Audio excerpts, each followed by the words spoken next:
Dulu kalau disebut Syiah itu positif, tidak ada masalah. Di zaman dulu Syiah itu pengikut Ali, lawan Muawiyah, itu politik. Belakangan gerakan ini menjadi sebuah akidah.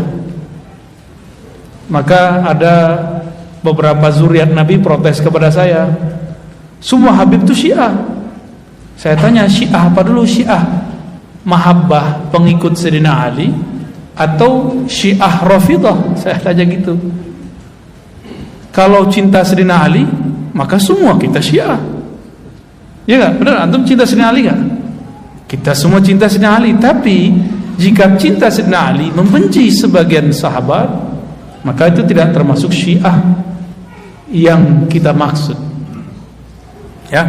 Jadi Syiah itu sebuah istilah politik yang kemudian berubah menjadi istilah agama. Karena ada politisasi agama. Ini yang bergawat nih di Indonesia mulai ini.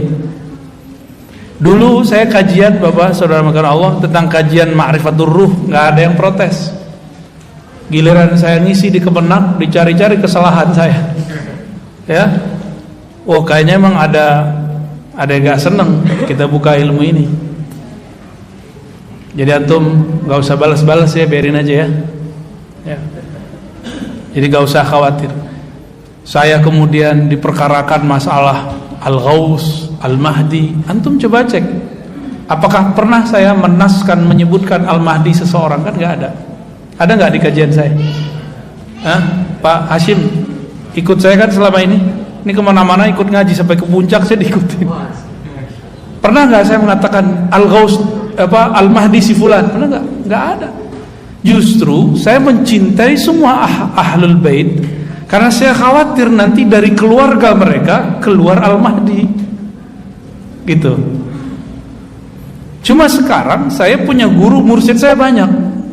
Mursyid saya ini Thariqat Nasamaniyah, saya ngambil kepada Abu Ya Hasan Basri, sudah wafat. Dan anaknya Abu Ya Darlis bin Hasan Basri. Dan saya diijazahkan Naqsyabandiyah dan Samaniyah, Qadiriyah, Khalwatiyah. Itu ijazah dari mereka. Sebab mereka sudah wafat, ayah dan anak sudah wafat. Lalu saya berguru kepada Abu Ya Kasril, Maulana Kasril Al-Khalidi An-Naqsyabandi, masih hidup. Beliau ummi, gak mau nerima ijazah tapi karena keummiannya. Tapi kita paksa supaya tetap memimpin zikir karena kita butuh ilmu zikirnya. Adapun ilmu tentang baca kitab, saya bilang biar saya backup. Masih hidup sekarang. Ada satu lagi yang ummi juga, Abu Ya Masri namanya. Bukan orang Mesir Pak, tapi mukanya ke orang Mesir emang. Guru saya dulu Dr. Bashiri Abdul Mu'ti, ngajar juga di Darussunnah, ngajar di UIN juga dulu. Beliau ahli dirasa Islamiyah lah, keilmuan Islamnya lengkap, syair bisa, tafsir bisa, nahwu bisa, usul fikih bisa, apa aja bisa. Mukanya mirip. Saya mikir jangan-jangan emang dia dari Mesir nih, keturunan dulu ya. Abu Ya Masri mengijazahkan saya juga Naqsyabandiyah, Khalidiyah, Samaniyah, Khalwatiyah, Al-Qadiriyah. Jadi saya bersanad, alhamdulillah. Kemudian juga guru saya waktu saya masih kecil namanya Abu Ya Riswandi, mengijazahkan saya juga Naqsyabandiyah dan mentalkinkan Samaniyah, tapi tidak mengijazahkan Samaniyahnya. Tapi beliau ngambil tabarruk kepada saya Thariqah Syaziliyah. Jadi ini guru yang mau merendah juga nih. Ya, ada guru begitu Pak. Dan saya mudabbaj itu dalam ilmu sanad saling mengambil. Dia mengambil dari saya mengambil dari dia. Dengan tuanku Buya Kerajaan, nama ininya, nama gelarnya itu di pesantren yang ada di Pariaman. Thariqatnya Syattariyah. Beliau tawadhu sekali orangnya, masih mau dengerin bocah saya kayak saya ini. Di umur beliau kan saya masih kecil. Tapi setiap kali pulang beliau minta, ayo ngajar kitab sebentar gitu di tempat beliau. Dulu kalau nggak di rumahnya, kalau nggak di pesantren. Dan masih banyak lagi beberapa thariqah dan masyayikh yang mengijazahkan. Sekarang saya ketemu seorang mursyid lagi yang mengajarkan thariqah, gabungan 4 thariqah, lalu kemudian dia mengambil metodologi awalnya disebut Al-Muhammadi. Jadi gabungan Naqsyabandiyah, Qadiriyah, Syaziliyah, Tijaniyah. Nama guru saya itu Abiyah Ahmad Al-Badar. Dan mereka beda-beda. Yang 4 yang tadi itu orang syariat semua. Kalau yang ini Malamatiyah. Kalau Malamatiyah tahu sendiri, ujiannya langsung ke dalam jantung antum itu, sir antum diuji. Saya ketemunya setelah saya berdoa lama bertahun-tahun, ya Allah pertemukan saya dengan wali Allah yang mempunyai makrifat tentang engkau. Ujiannya berat. Ketemunya di mana? Dia orang Jakarta tapi ketemunya di Uzbek.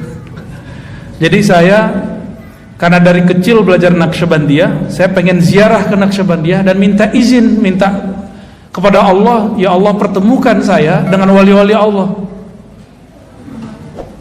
Ternyata saya sekamar dengan beliau. Malam-malam kenalan sampai kami di kota Bukhara. Jadi turun di Tashkent, dari Tashkent terbang lagi ke Bukhara, sekamar. Kata beliau, maafin ya kalau saya agak nyeleneh-nyeleneh. Iman saya itu mulai diuji tuh. Pandangan batin saya mulai diuji. Mulai diuji, Pak. Kak, aneh kenapa? Saya panggil dia Syekh. Dulu belum ada aneh-aneh, pakaiannya masih biasa ke orang biasa. Terus beliau bilang ke saya, ini sering ada kontak batin dengan Sayyidina Al-Khidir. Wah, merinding saya waktu itu. Beneran nih orang nih, wajahnya kok nggak ada tampangnya sama sekali. Pakai jam mahal, ya, pakai baju, pakai celana levis. Pusing juga kita tuh mikirin orang nih, ini zohirnya begini. Dicek sosmednya,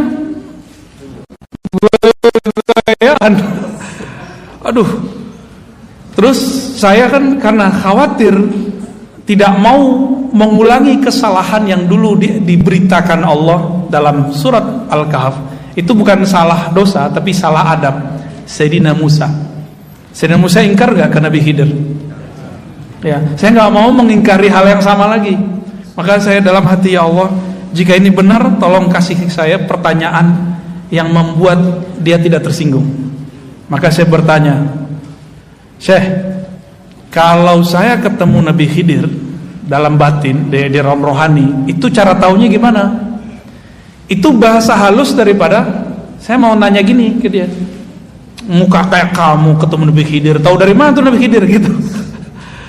Mau nanya begitu, tapi batin saya mengatakan tanya baik-baik, siapa tahu dia beneran. Maka saya bertanyalah, Syekh, kalau saya yang ketemu Khidir, Balia bin Mulkan, itu tahu benernya gimana? Langsung dia tunjuk dada saya, kamu kan punya sir dalam dirimu. Merinding saya ditunjuk begitu. Kamu punya sir dalam dirimu. Sirmu itu ada ruh di dalamnya. Ruh kenal dengan ruh, sir kenal dengan sir. Di situ saya mulai berhati-hati dengan orang ini. Gak boleh suzon sama sekali. Suzon lewat kita. Nah itu ceritanya. Maka selama pandemi saya dapat hadiah itu. Hadiah mulazamah, diminta beliau ngajar hikam di tempatnya. Jadi ceritanya saya diminta ngajar hikam di tempatnya. Ar-Razi bisa ngajar hikam gak? Oh siap, saya ngajar hikam lah di sana. Waduh, saya diuji Pak. Ngajar hikam, orangnya main PS. Hikam kan mengajarkan berbaik sangka, benar gak? Dia main PS, saya bisa gak baik sangka sama dia? Selesai saya ngajar hikam, saya duduk bersama beliau, nemenin beliau main PS. Ternyata beliau ini satu napas gak pernah lupa kepada Allah Subhanahu Wa Taala. Jadi ketika main segala macam, ntar ada sirnya turun, diambil kertas, dia tulis. Saya mau nanya waktu itu, Syekh, ente tahu nama ruh, dalilnya mana? Ada nggak ulama terdahulu yang ngomong nama ruh? Jadi dulu saya termasuk meragukan nama ruh, ya, termasuk yang meragukan nama ruh. Dan itu kepala saya mau pecah Pak, mau ngomongin masalah nama ruh. Karena selama ini saya belajar thariqah, saya asli belajar thariqah dan dapat ijazah kemursyidaan. Beda dengan orang di luar sana yang anti dengan masalah ini, dia belajar thariqahnya cuma lewat kitab atau cuma baca rotib-rotib aja. Gak pernah suluk 40 hari, gak pernah suluk sekian hari, gak pernah ikut suluk tarekat apa. Saya ngikutin dan emang gak ketemu dalam kitab-kitab yang pernah saya baca. Ternyata saya kurang baca kitab. Ada ternyata. Kata beliau, ente cari lagi main PS. Ini orang gak pernah nyantri, Pak. Tapi dia bilang saya belajar kitab tasawuf bukan di sini, tapi di alam lain. Wah, kan pusing lagi kita. Selama ini saya tahu nama kitabnya Ghunyah, karya Syekh Abdul Qadir Jilani. Lagi habis main PS dia bilang, tutup. Kamu kalau ragu bab ruh, padahal saya nggak nanya, Pak, cuma di hati doang. Kamu kalau ragu masalah ruh, cari kitab Syekh Abdul Qadir Jilani, buka kitab Al-Ghunyah. Kitab apa? Al-Ghunyah. Saya mikir kapan orang ini baca kitab Ghunyah. Kitab itu saya udah punya, cuma nggak tahu waktu pindahan nggak ketemu. Saya beli lagi itu kitab. Bener, sekarang 2 eksemplar saya punya, ketemu lagi itu kitab. Jadi saya beli kitab itu seminggu setelah dari ketemu. Saya waktu itu datang sekali seminggu. Udah hampir khatam nggak ketemu. Tambah shock di hati nih. Oh, kayaknya nih asal tebak-tebakan doang nih. Tapi kemudian masih ada sisa 1/5 lagi belum saya baca. Tutuplah. Kirim dulu Fatihah ke Nabi sallallahu alaihi wasallam. Al-Fatihah li ruhin Nabi sallallahu alaihi wasallam. Lalu saya Fatihain juga beliau yang bilang itu. Kalau ente benar nih pasti ketemu langsung nih. Benar, saya buka ketemu halaman itu langsung. Tapi ketika buka itu, saya udah bolak-balik belum paham juga. Baca balik. Bagian mana ya? Ulang lagi. Yang ketiga baru ketemu. Jadi ketika seseorang jadi murid, ya, ini ada orang jadi murid nih.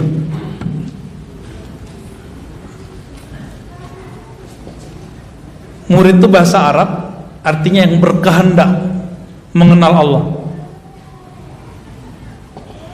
Udah jadi bahasa Indonesia ya? Ini pertanda bahwa dulu yang jadi guru di negeri ini adalah para sufi. Ya. Murid ini jika sudah mengenal Allah, maka Allah lah yang mengenalkan dirinya. Disebut murad. Ini torikot lama di zaman dulu.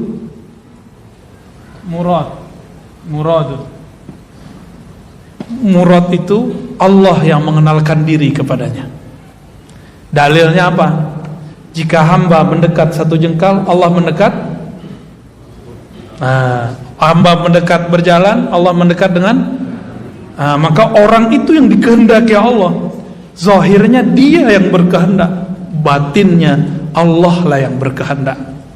Maka disebut murad. Jika si murid sudah faham bab ini, dia nggak merasa zikirnya lagi yang hebat, dia nggak merasa sholatnya lagi yang dahsyat, tapi dia merasa semua ini anugerah dari Allah, baru disebut murad. Habislah iradah dia dalam iradah Allah, lenyaplah kudrat dia dalam kudratnya Allah. Ketika itu Syekh Abdul Qadir berkata, Allah akan menamakannya dengan nama-nama yang hanya Allah yang tahu. Hanya Allah yang tahu itu maknanya 2. Benar hanya Allah yang tahu dan para walinya atau nabi-nabi. Karena di Quran kan ada la ya'lamul ghaiba illallah, tidak mengetahui yang gaib kecuali Allah. Kecuali Allah memberitahu, kata Imam Suyuti. Kepada siapa Allah kasih tahu? Nabi dan wali-walinya.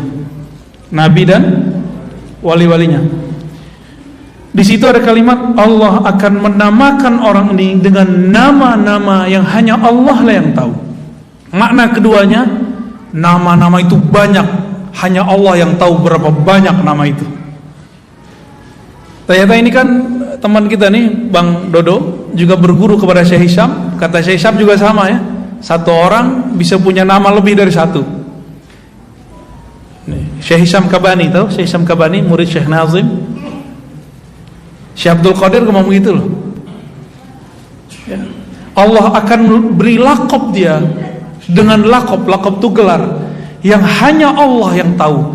Bisa berarti hanya Allah yang tahu dan para walinya, atau hanya Allah yang tahu berapa jumlah daripada gelar-gelar tersebut gitu.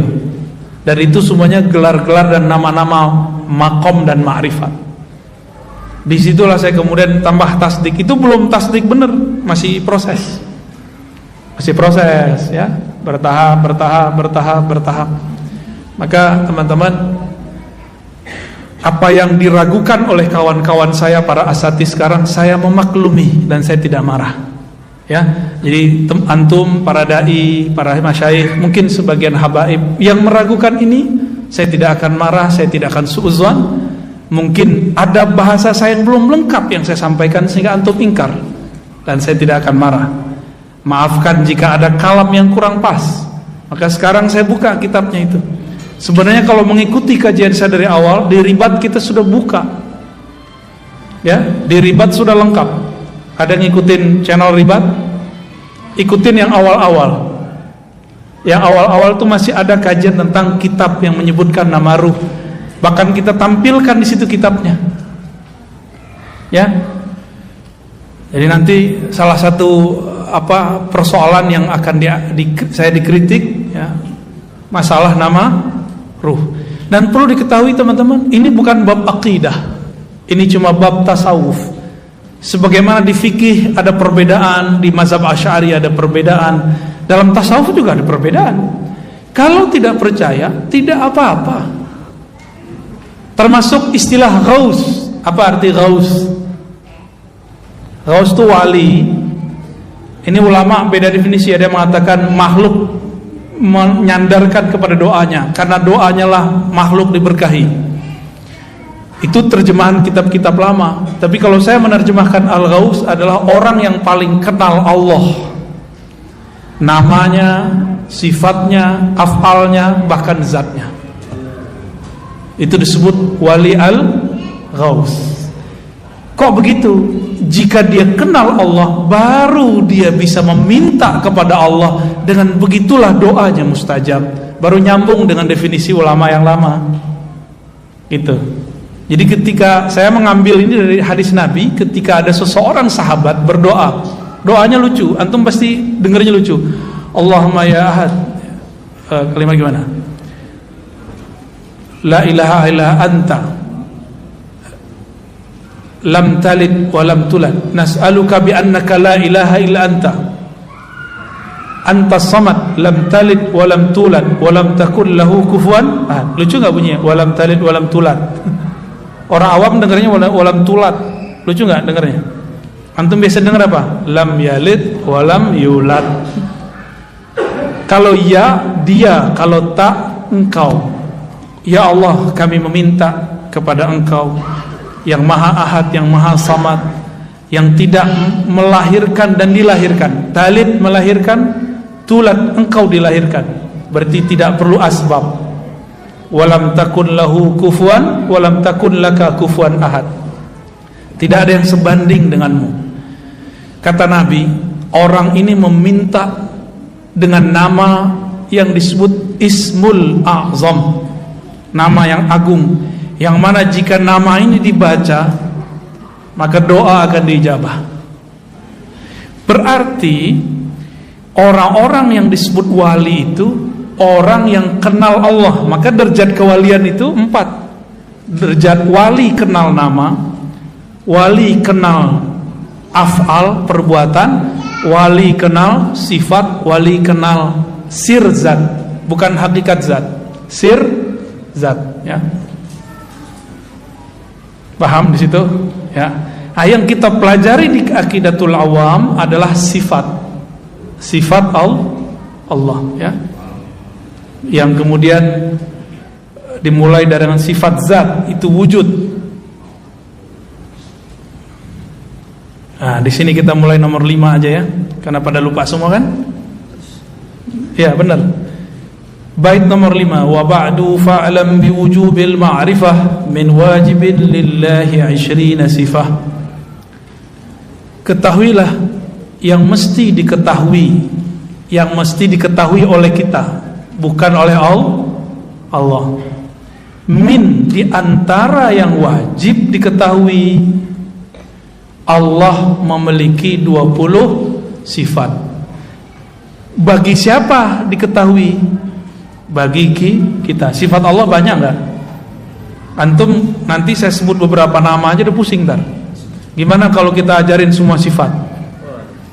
Ya, kiamat belum udah nyampe, belum selesai itu.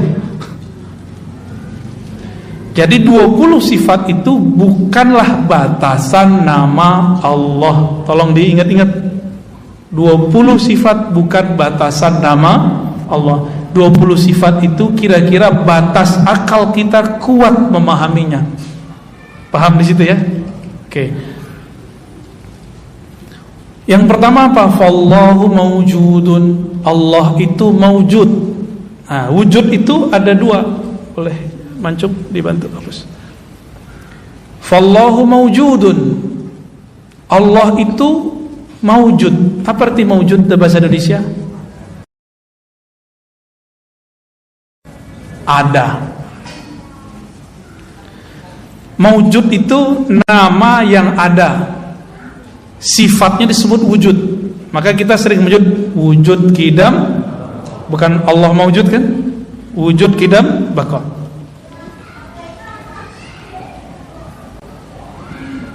Wujud di alam semesta ini ilmu akidah. Saya bukan ngomong ilmu tasawuf ya. Kita garis dulu.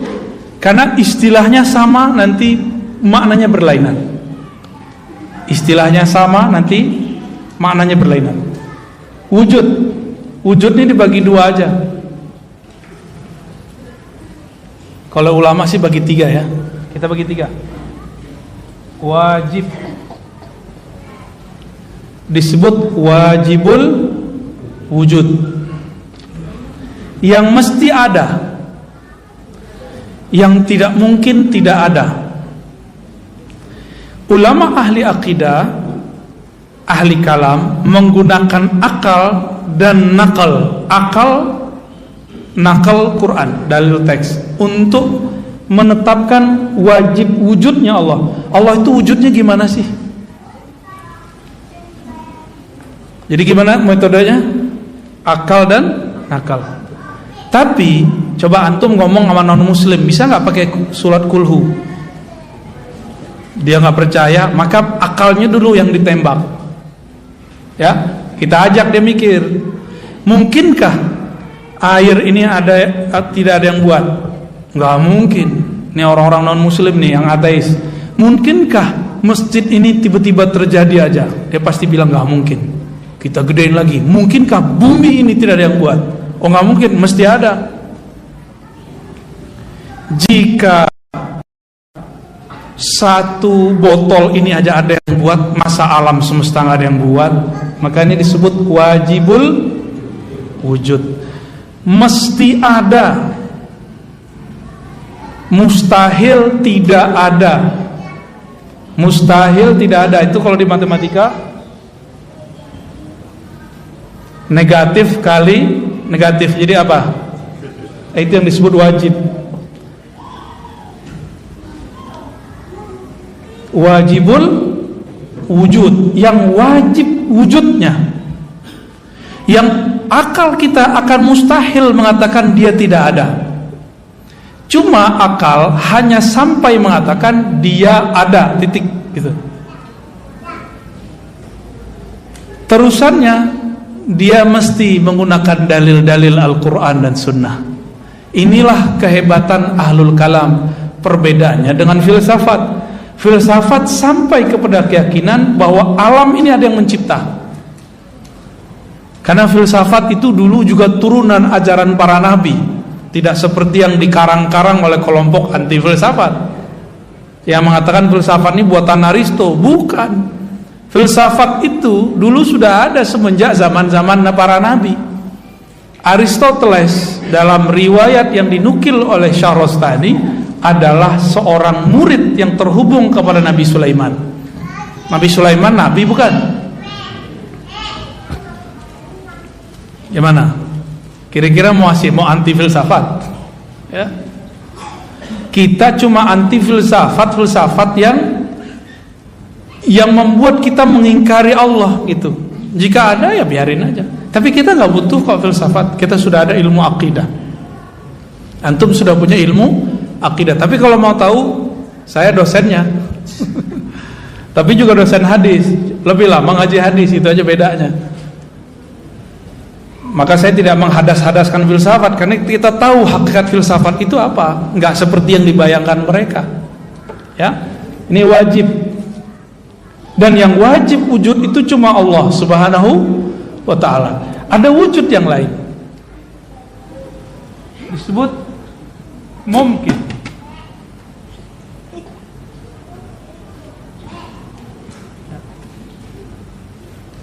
Mungkin, apa arti mungkin? Bisa jadi ada, bisa jadi tidak ada.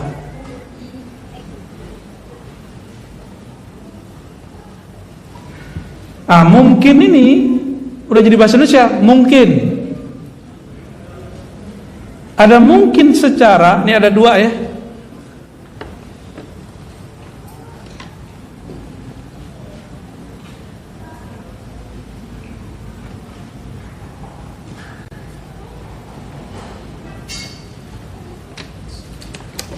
Eksak, gimana cara nulisnya? Kita sebut bahasa Arabnya aja.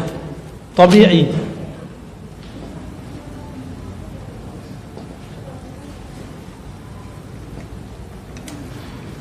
Secara akal. Dan yang kedua secara tabi'i. Tabiat itu yang orang sebut hukum alam. Contoh api secara hukum alam apa? Membakar. Udah pernah ngelihat orang Banten nggak kebakar belum? Ya, bener. Terus kalau Nabi Ibrahim nggak kebakaran tuh percaya nggak? Berarti secara tabi'i api membakar, tapi akal kita bilang pernah kok seseorang dibakar api tapi tidak terbakar. Maka akal kita tunduk kepada Quran, karena Quran itu dibangun atas wahyu yang pasti diterima akal. Makanya Al-Quran mengatakan afala taqilun, apakah engkau tidak berakal?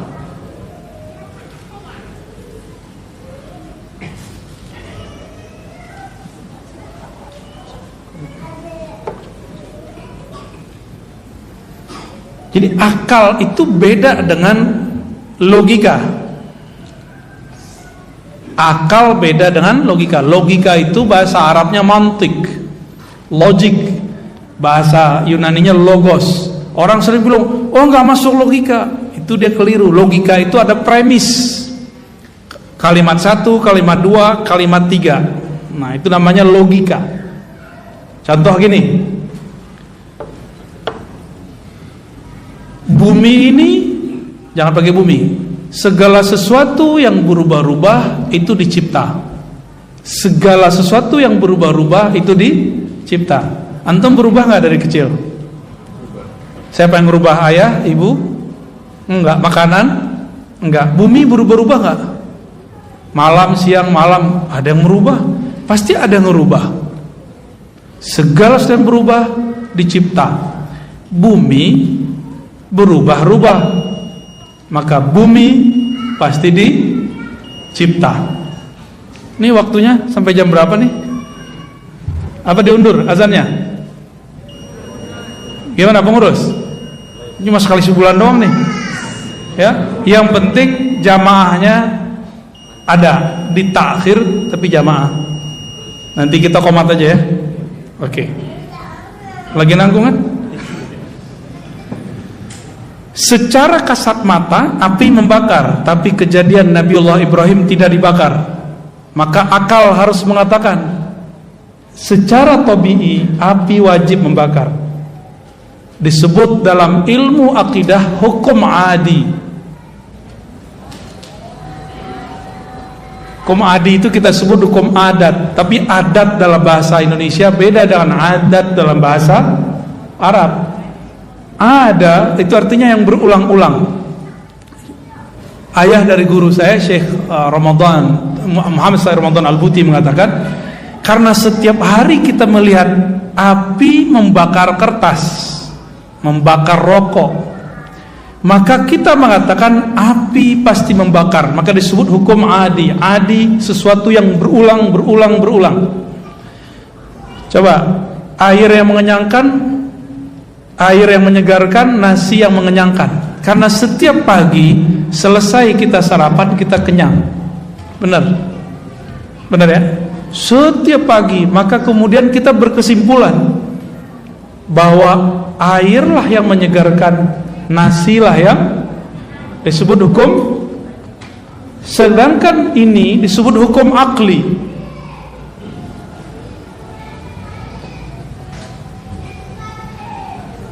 Afala ta'qilun, kata Allah.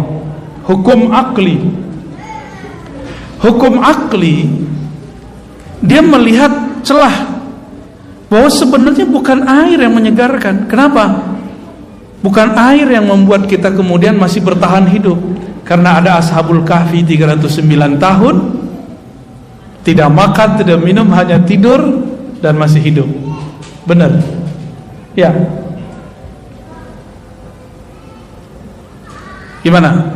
Udah mulai connect? Beda akli dengan adi, beda hukum akal dengan hukum alam. Beda ya? Itu sebabnya akal bisa menerima yang disebut keramat dan mukjizat, tapi hukum tabi'i nggak bisa. Hukum adi nggak bisa terima. Disitulah berbeda pendapatnya seorang ulama sufi dengan seorang ahli filsafat namanya Ibnu Sina. Ibnu Sina bilang kalau batu dilempar ke atas pasti jatuh. Dia ngomong hukum berat massa. Ini beda aliran dengan yang lain, pakai tarik menarik, magnet. Ini dua aliran nih. Saya mau tanya, jatuhnya batu dari atas ke bawah karena bumi menarik atau karena berat? Itu udah dua aliran tuh dalam ilmu eksak. Saya ulang lagi, batu jatuh dari atas ke bawah karena dia punya ukuran berat atau karena daya tarik bumi? Itu aliran siapa? Orang barat tuh, filsafat itu. Katanya antum mengharamkan filsafat. Gimana ayo? Makan tuh filsafat.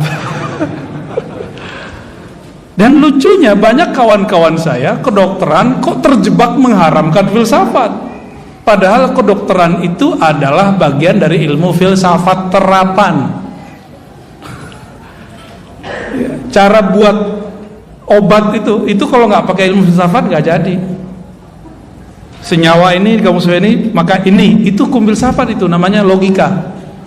Ada rumus-rumus yang disebut hukum konstan. Itu adalah kaedah falsafah tapi terapan.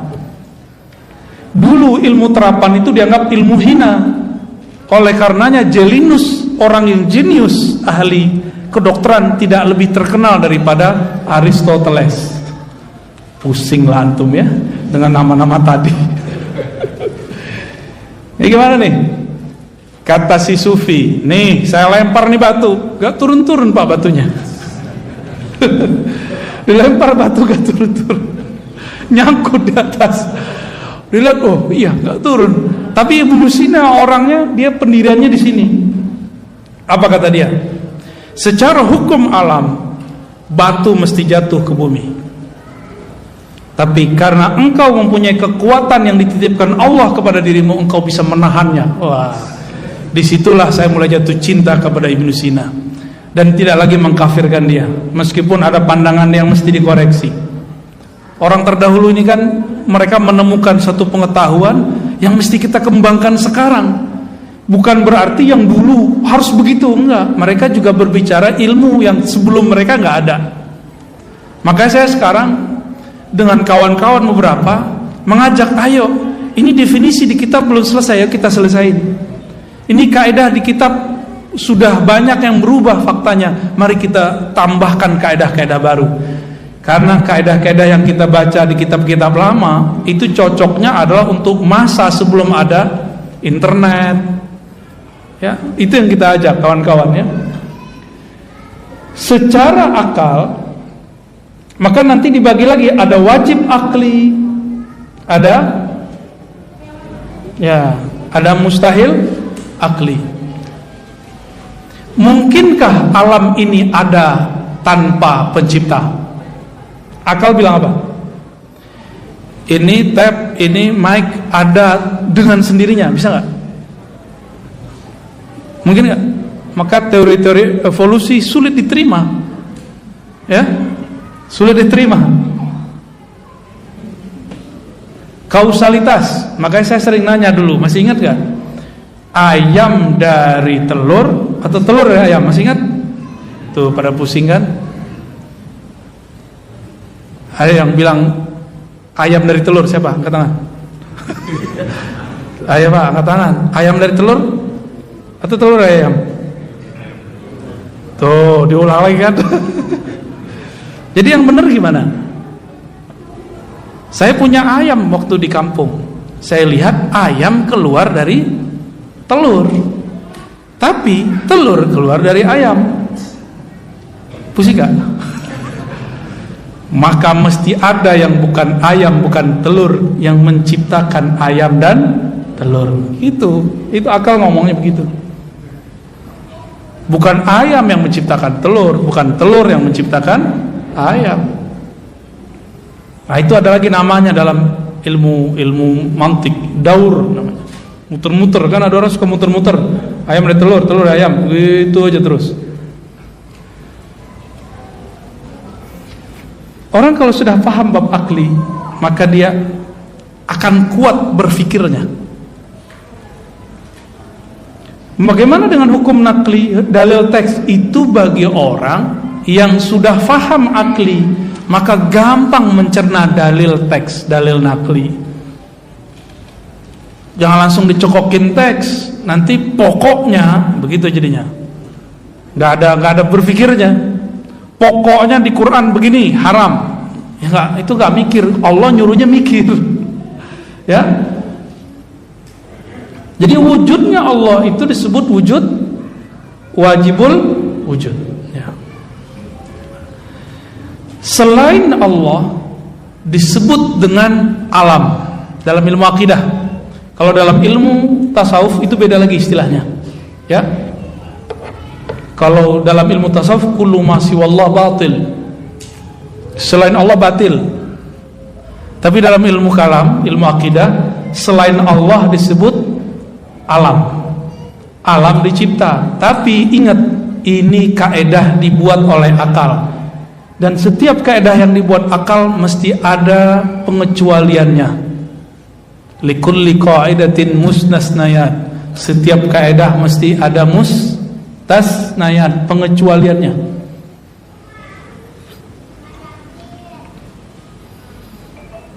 Ketika kita mengatakan bahwa alam ini ada, alam ini apa? Segala sesuatu selain Allah. Oke. Turunan alam boleh dihapus, Cuk. Ini bagian terakhir yang mau saya jelaskan. Alam itu dapat lagi dibagi. Pertama namanya jisim, benda. Tapi bukan benda dalam bahasa Indonesia. Bukan jisim dalam bahasa Indonesia.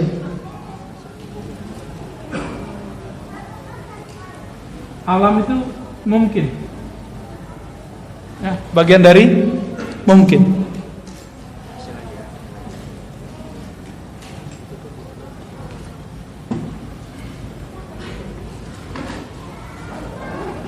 Ini istilahnya Pak, saya susah membahasakannya, tapi saya terjemahin ya. Jisim itu benda, arad itu sifat atau kondisi.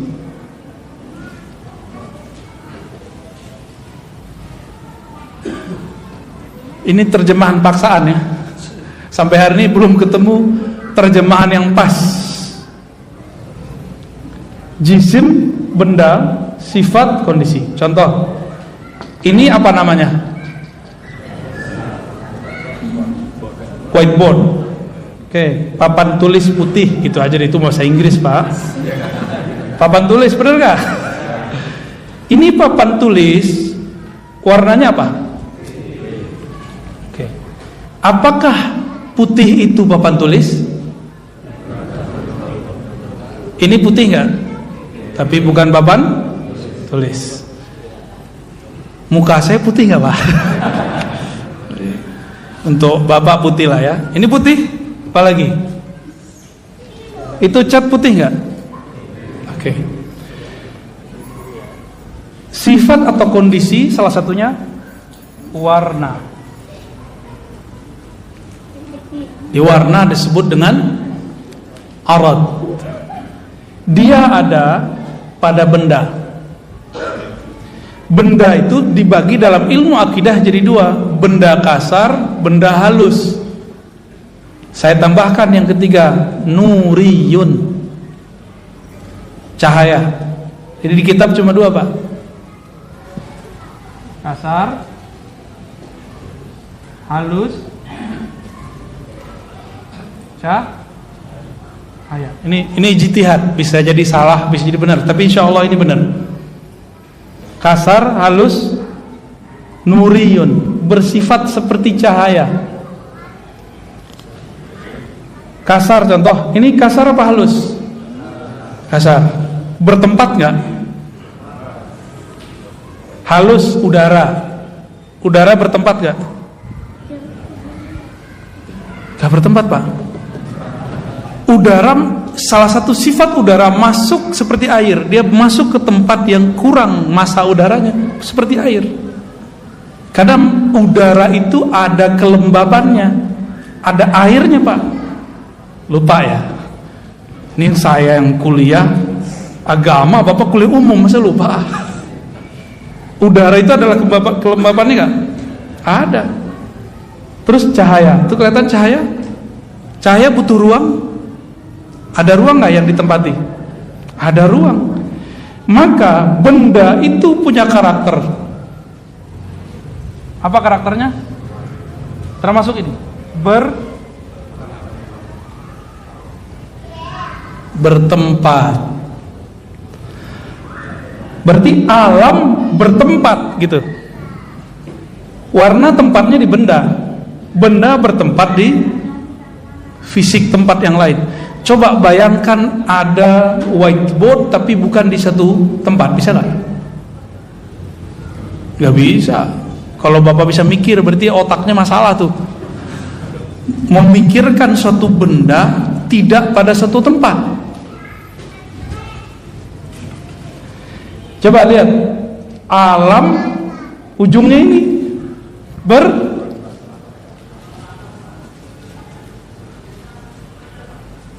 itu maksud kajian kenapa dipisah jadi dua, ya? Kenapa ini dipisah?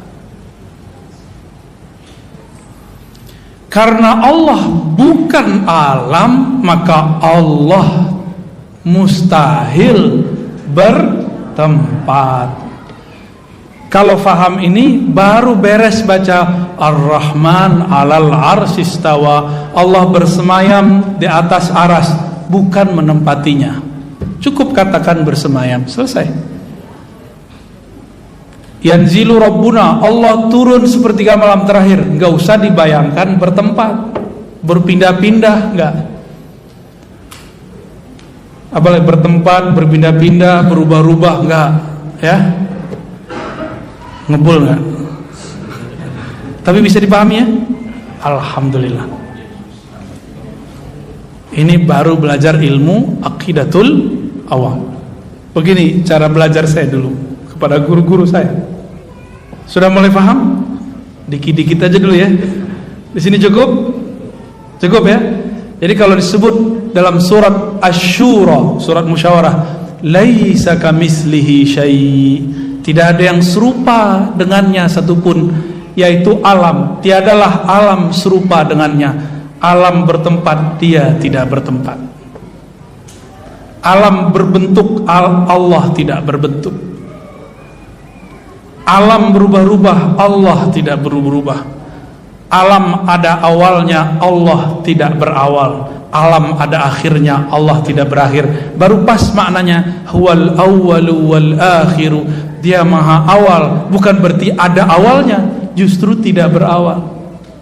Wal akhiru, dia tidak berakhir. Gitu ya. Alhamdulillahirabbil alamin. Gimana? Cukup? Mau nanya? Ya? Mau nanya? Oke. Silakan. Benar bisa dipahami? Kalau enggak kita ganti metodenya. Bisa ya? Ya, silakan. Langsung aja.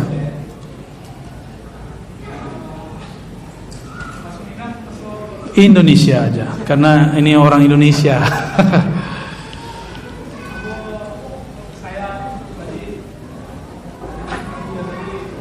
Ini. Ya, silakan.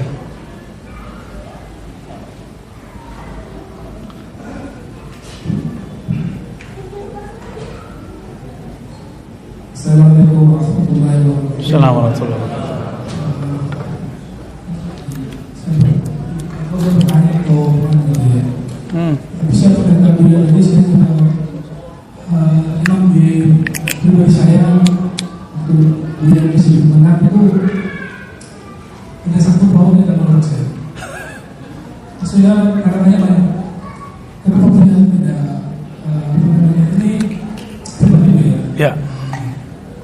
Kenapa beliau tidak berkuat? Kenapa tidak maksudnya itu Menolak. Ya. Menang. Betul. Itu dari pemikiran sama saya. Terus ada jawabannya nggak? Belum. Oke, baik. Terus kemarin itu saya mengamalkan hidup dan ibu, tapi masih banyak itu ya. Artinya masih banyak rusak ini. Mungkin secara permata tidak bisa dengan Buya, saya tidak amal ya. Amalan lagi. Bagaimana bisa memperbaiki? Oke, baik. Ya. Antum nanya kayak beliau juga nggak? Kenapa saya ngisi di Kemenang? Udah tahu kan? Ya.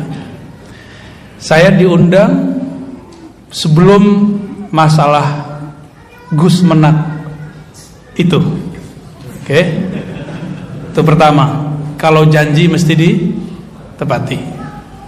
Saya mau nanya, mereka Muslim nggak? Oke, mereka Muslim.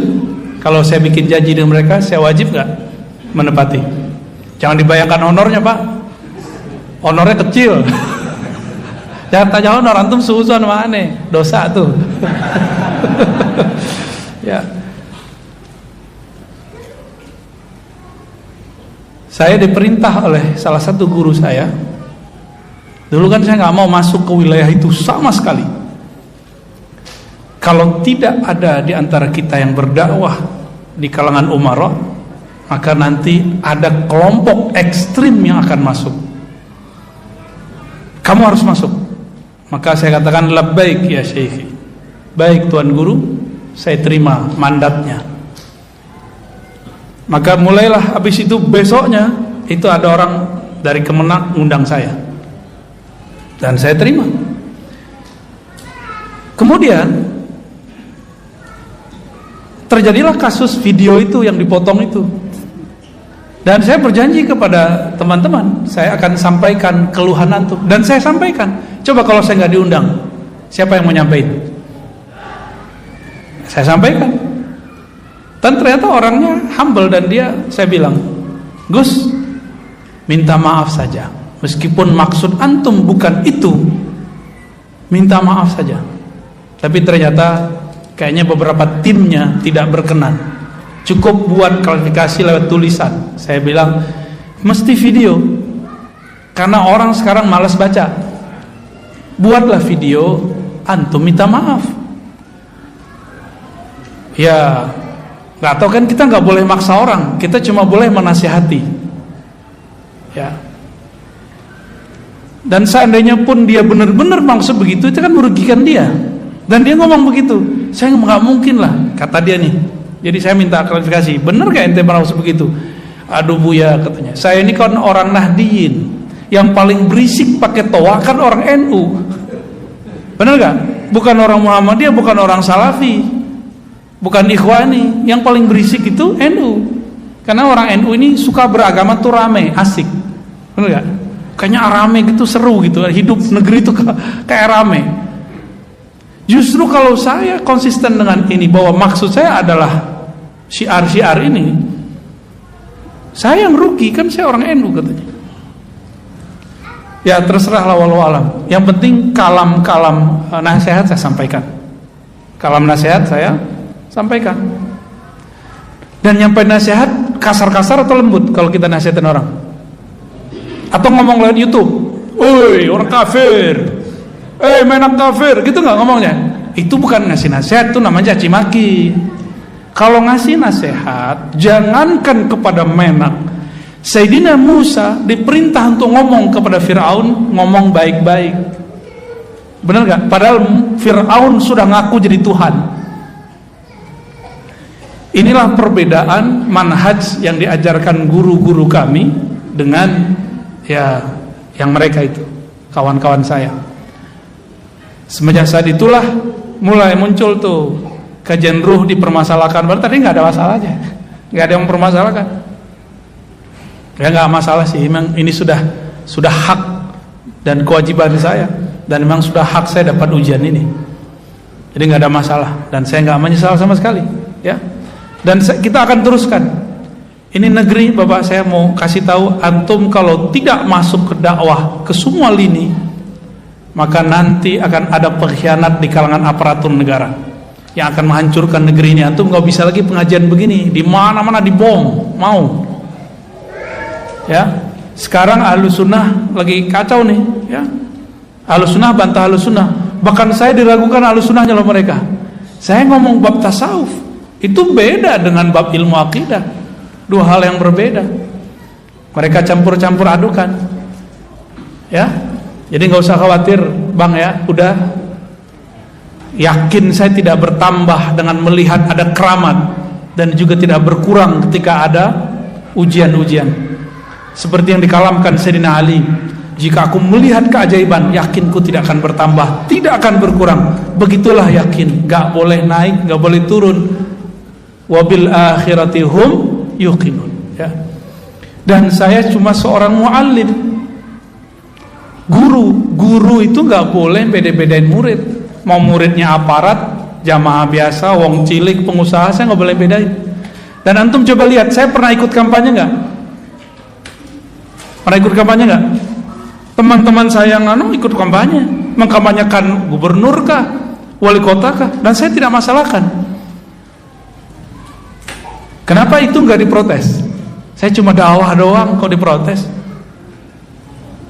Saya harusnya protes yang ono, jangan protes di sini, gitu ya. Jadi husnuzon aja, ya. Oke, ada lagi, satu lah belakangnya, satu belakang, udah 7:30. Habis ini kita ke Nabawi. Ya, udah nunggu di sono. Ya. Nanti antum kalau nanya di sono, ya. Assalamualaikum ya. Assalamualaikum. Saya menanyakan yang pertama, daripada konsep Made Pasari yang selalu bersikap wasatiyah, tengah-tengah, adalah konsep asal. Mohon beliau gambarkan konsep tersebut dengan ibarat yang mudah dipahami bagi orang awam seperti saya. Baik. Assalamualaikum warahmatullahi wabarakatuh. Ini 12 SKS nih. Tapi saya kasih yang clue yang mudah ya, insyaallah ya. Coba angkat tangannya semua. Itu antum yang angkat, Pak Allah yang angkat? Hah? Siapa yang angkat? Sadar gak ngangkat tangan tadi? Kesadaran itu disebut kasab.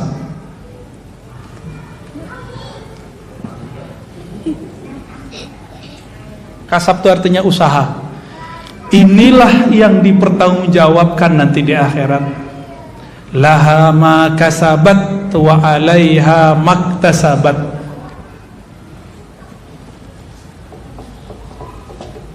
Paham? Gampang ya? Jadi Nabi Khidir ketika bunuh anak kecil itu nggak pakai kasab dia.